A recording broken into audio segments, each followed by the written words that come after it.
Saudação Bará. Alupo. Saudação Iabás. Salve a todos os nossos Iabás. Agoi, Iabi e Iemanjá.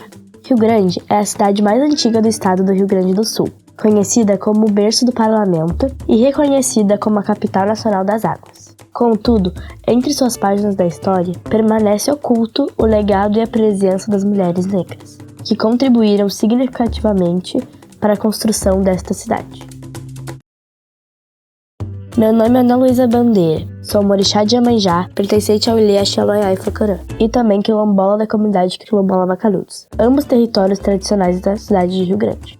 Hoje, vou compartilhar com vocês uma parte da história de Rio Grande, que talvez vocês ainda não conheçam, mas merece um lugar especial nos livros de nossas escolas. Contarei um pouco sobre a memória ancestral feminina, 3 territórios tradicionais de matrizes africanas da nossa cidade. Venham comigo neste caminho de memória viva ancestral. Comunidade quilombola Macanudos. A única comunidade quilombola da cidade de Rio Grande. Liderada por Cláudia Amara e Chalene Bandeira. Herança ancestral de Vascelina Amaral. A nossa comunidade ela foi certificada em 2013, pela Fundação Cultural Palmares, a partir de um estudo com um grupo de estudantes de história da FURG que chegaram até a comunidade e fizeram esse estudo. Depois da certificação em 2013, a gente passou a entender também o que era esse quilombola, porque a gente sempre soube que a gente era macanudos. Então, quando eu saio na rua, as pessoas, ela vai a filha da Vera Macanuda.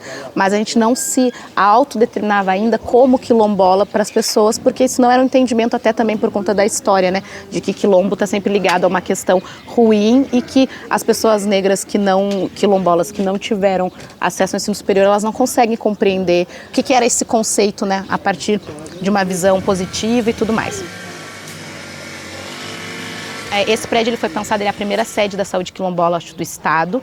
Ele é um prédio não que é sede da comunidade quilombola, ele é sede da saúde, porque a gente entende a importância da saúde para nós. Saúde vem de território. Então a gente escolhe esse lugar aqui. A gente está com o processo de titulação aberto. Antes desse processo de titulação ter sido aberto também por conta desses conflitos, a prefeitura nos cedeu esse terreno e antes queriam fazer ali no posto de saúde que é aqui do lado. E a gente não queria por uma questão de território e de autonomia. As comunidades quilombolas são quilombolas porque são autônomas, não faria sentido fazer ali. Então a gente reúne toda a comunidade e aí a gente fala o que a gente quer. A gente queria um lugar para se encontrar, um lugar para ter as nossas práticas, um lugar para conversar, lá dentro tá todo mundo conversando, para comer, para dançar, para fazer nossas coisas. Eles já entregaram mal feita, Já entregaram toda mal feita. Coisas que eles teriam que botar uma sustentação ali, eles não colocaram como... Por não entender, talvez, de obra e falta de interesse também. Porque a gente vê que muita coisa aqui foi falta de interesse. Eu acredito que foi muito daquilo. Por que o nego tem tanto dinheiro na mão? Que eles, quando questionaram isso de por que não levar essa verba para a UPA. E aí eles fizeram de qualquer jeito. E que vão ter muitas coisas aqui que a gente vai ter que arrumar. Mas... era isso aqui ou esse dinheiro ia sumir como... No começo ele sumiu, porque até fomos a uma reunião lá na prefeitura, onde o antigo prefeito foi questionado dessa verba que a gente sabia que tinha e ela tinha sumido. E ele dizia que o gato tinha comido. E aí o nome dessa sede, inclusive, é Vascelina, que Vascelina é a minha bisavó. Ela era parteira na comunidade. Muitas das pessoas que estavam aqui hoje nasceram, através da avó que fez o parto. E a gente coloca o nome dela também como memória, Essas nossas mais velhas, elas sempre vão na reunião, Então a dona Marta, minha mãe, a Vera, e a minha tia Zumira, tia Mica, que a gente chamava, ela sempre estava em todas as reuniões. Então essa minha tia, ela estava sempre me cobrando muito. E aí, cadê nossa sede, cadê nossas coisas? Porque eu sou uma das lideranças da comunidade, mas isso é um papel de quem vai à frente fazer algumas coisas, mas quem de fato decide e define muitas das coisas são os nossos mais velhos. Ela morre antes que a sede seja entregue. Então essa sede, para mim, ela tem também um valor muito importante. A gente já faz das coisas, a gente já entende as coisas para além de mero concreto, parede, porque dentro dessas paredes aqui a gente consegue se encontrar e fazer muita coisa, mas ela também tem esse lugar, sabe, de como a burocracia e também a falta de vontade do poder público de fazer o que é direito, né, para a comunidade quilombola e outros conflitos atravessam a nossa vida nesse lugar. Eu sei que a minha tia está vendo porque a gente não acredita na morte, né? Então, a gente não acredita que as pessoas morrem. A gente sabe que os nossos que se foram estão aqui, eles aparecem num sonho, eles aparecem numa coisa que a gente escuta e lembra deles, mas é importante que elas possam vivenciar. Essa sede, ela tem para mim, assim, acho que para todo mundo, mas para mim ela tem também esse valor de que os mais velhos, principalmente, possam aproveitar e usufruir desse espaço como outros não puderam. Quando mencionam que Rio Grande é a capital das águas, mesmo que não saibam, estão mencionando nossas Iabás e tudo que delas se origina. Nós saudamos nossas mães e todas as Iabás que nos guiam nesta jornada. Isso, né? Aí ela vai falar, agora vai filmar. Pode falar, mãe. Vou bater o junco para restar a cebola. Senão ele não fica maciozinho. Deixa eu assim, velha mesmo.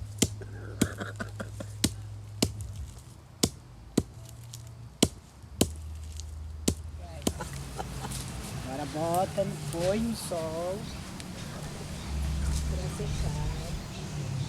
Depois de restar a cebola.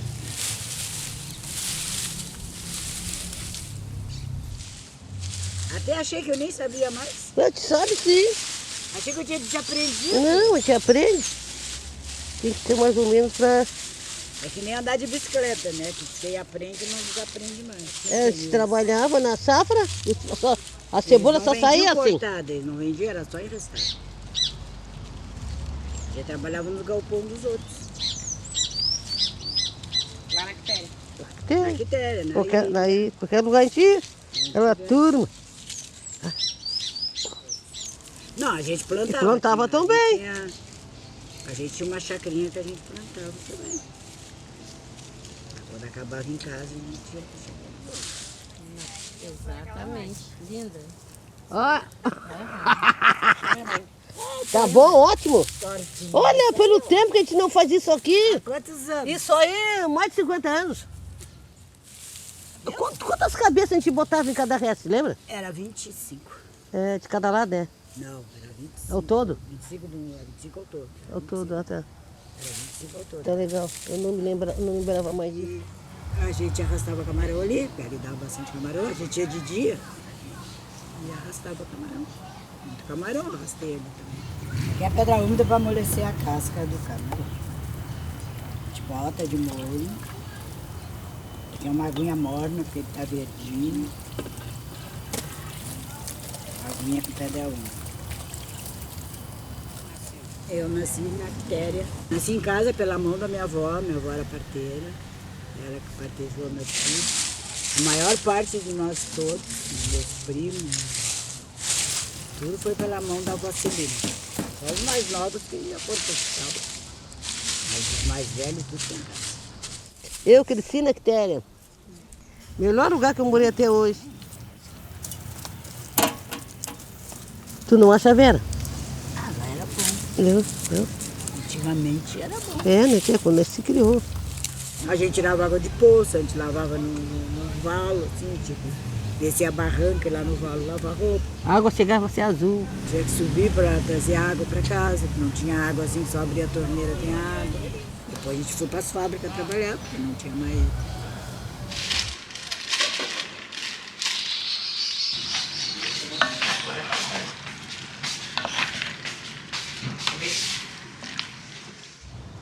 Que a minha mãe era uma cacique de Umbanda branca, que hoje se tem, eu não sei. E tinha um centro espírita de Santo Antônio. E nunca fui da Umbanda branca. E me criei ali. Então eu nasci para ser do Jeje. Hoje eu entendo que ela era filha de uma Oiá. Naquele tempo eu não entendia nada. Hoje eu sei que ela era filha de uma Oiá. A Oiá está sempre com nós. Eu tenho 2 filhas da Oiá. Eu sou Oiá no corpo. Naquele tempo, se falar assim, né, não era gente, falasse em batuque, meu Deus do céu, socorro. Naquele tempo eles não sabiam, né, tia? Não sabia a Ninguém, nomenclatura a gente não sabia nada disso aí, sabia que a minha mãe tinha Nem sabia, nem entendia que ela era. Hoje eu entendo que ela era da Oiá. Nem ela soube nunca que ela foi da Oiá ou não foi da Oiá. Hoje eu entendo como ela era, o que aconteceu, e a Oiá está sempre com nós ali, agarrada com nós, que eu entendo que... E olhar 2 vezes, olhar na cabeça dela e olhar que cuidava do congá dela.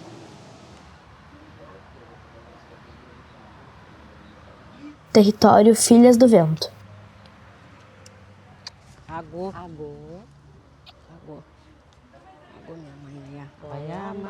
Um território preservado sob a liderança da autoridade civilizatória Iá Liliede de Oiá. Herança ancestral de Teresa de Oiá.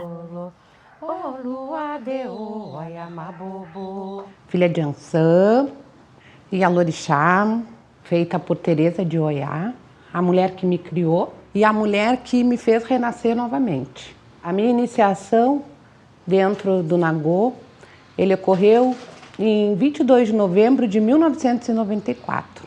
Pedindo à Senhora que nos mantenha firme e forte e com sabedoria para que a gente possa continuar a nossa caminhada, sempre regida por todas as ancestralidades, né? Por todas as nossas mais velhas que nos trouxeram e nos constituíram, pedindo a licença para a obrigação no dia de hoje que está se iniciando.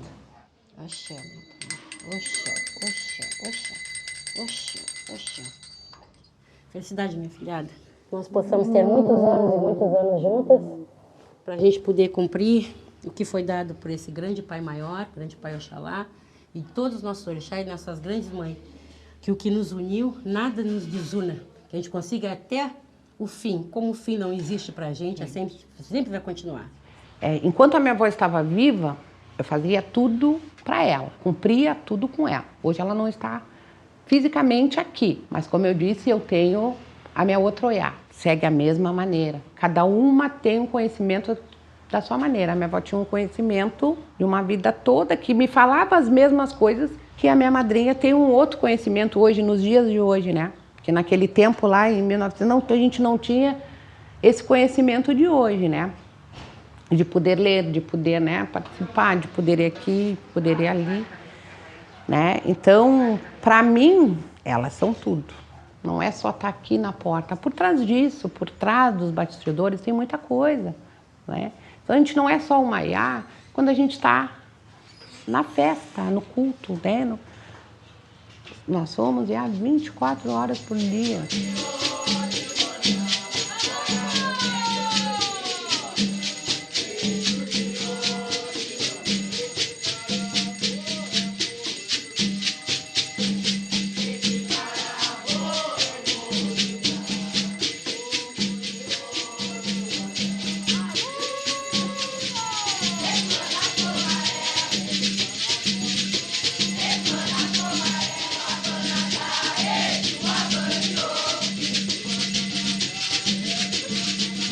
Não é fácil, né?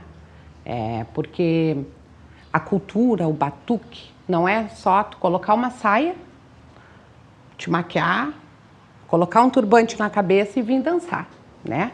Antes disso existem outras coisas, né? Porque, como eu digo, nós somos psicólogas, nós somos mãe, nós somos médicos, né? Só não temos o diploma, mas nós trabalhamos com a saúde, sim. Então, uma mãe lá pede, meu filho tá com muita cólica, o que a gente vai fazer? A gente vai benzer, né? Então, isso, de uma certa forma, a gente tá fazendo o trabalho de quem? Quando um filho chega cheio de problemas, chorando, apavorado, quer fazer algo, a gente vai conversar, e isso geralmente quem faz? São os psicólogos. E nós fazemos tudo isso. Olhem pra cá. Num, tá? 3, 2... Território Ilha Xalaiá e Facará. Este é o Ilha Xalaiá e Facará, um espaço preservado e conduzido pela autoridade civilizatória Iá Flávia de Oiá, legado ancestral de Donga de Oiá. Eu sou filha de Oiá, né? Sou de Oiá. A minha avó me iniciou quando eu tinha 13 anos de idade.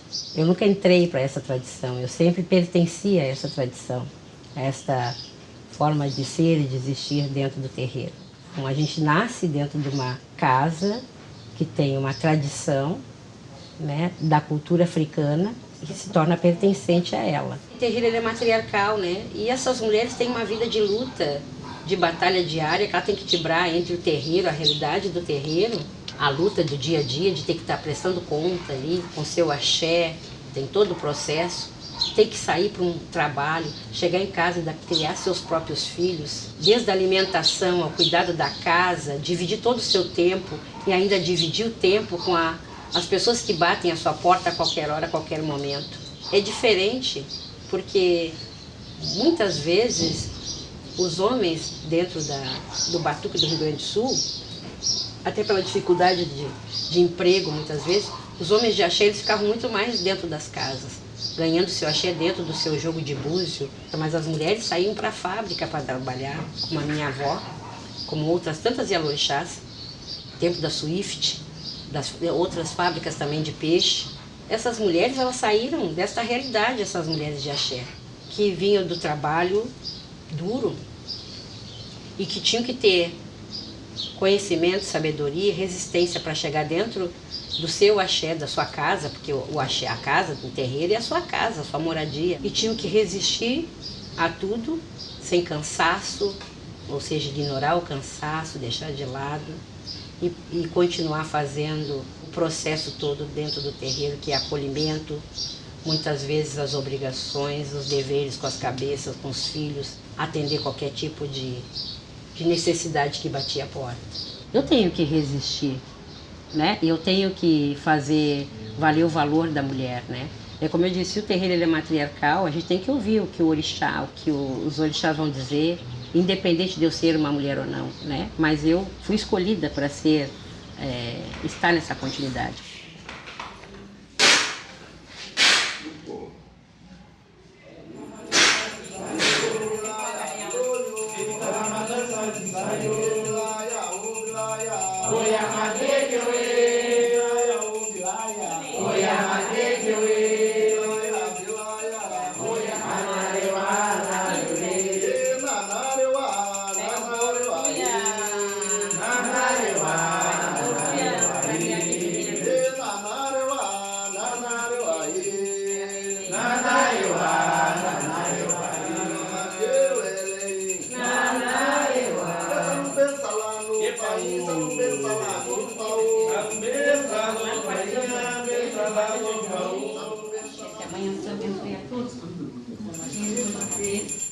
Que a minha mãe abençoe e proteja todos vocês debaixo da saia dela, protegidos e protegidos, viu? Sobre a proteção dessa grande mãe, dessa grande minha mãe Oiadê, dessa grande mãe Irã, defendendo vocês de todos os males, viu?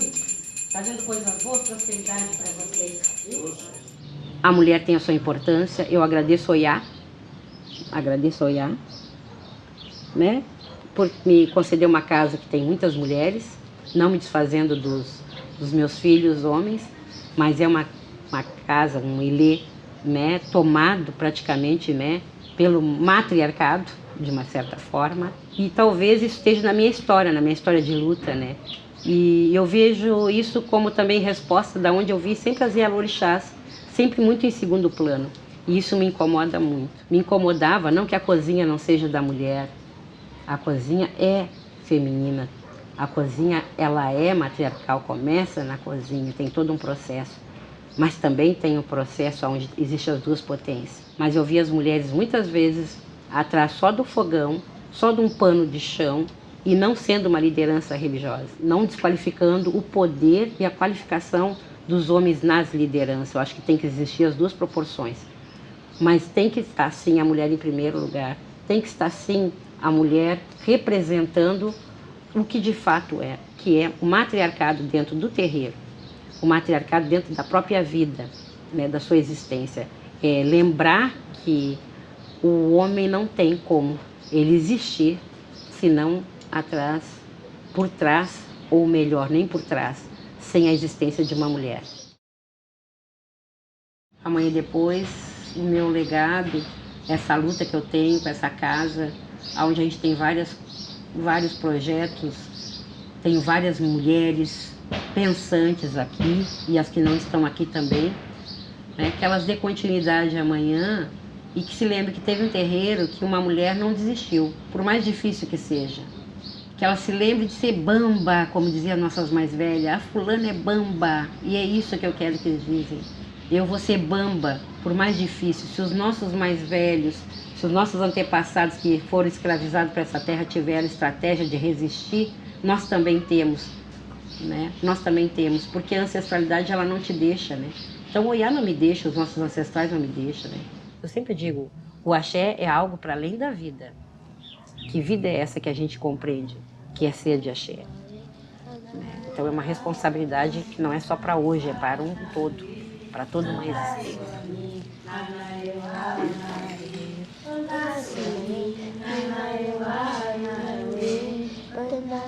Sou uma semente, assim como as outras crianças, germinamos nessas terras, regadas pela sabedoria de nossas mais velhas. Juntas, brotamos coletivamente a continuidade do nosso povo.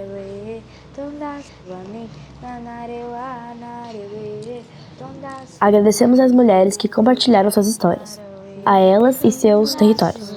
Que a grandeza e os sorrisos permaneçam vivos. No entanto, por aqui, a nossa luta continuará para garantir que crianças como eu e aquelas que ainda estão por vir encontrem um lugar seguro para viver, continuando a construir uma história positiva sobre si mesma e seu próprio povo, fundamentada nos saberes ancestrais e contra-coloniais.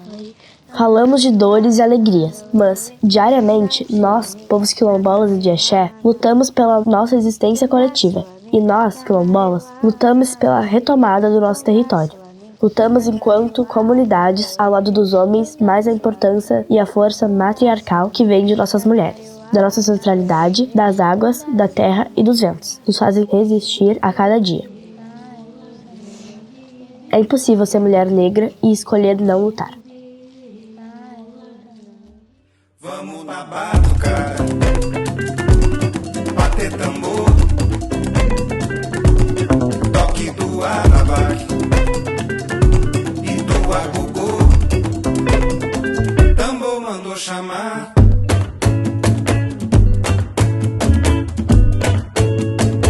tambor mandou chamar.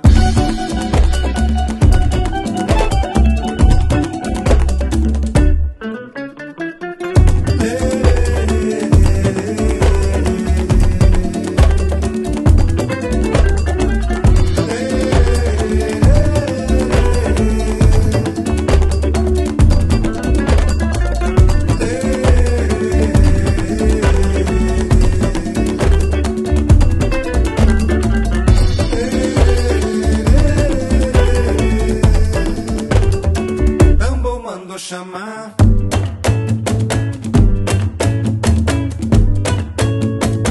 tambor mandou chamar.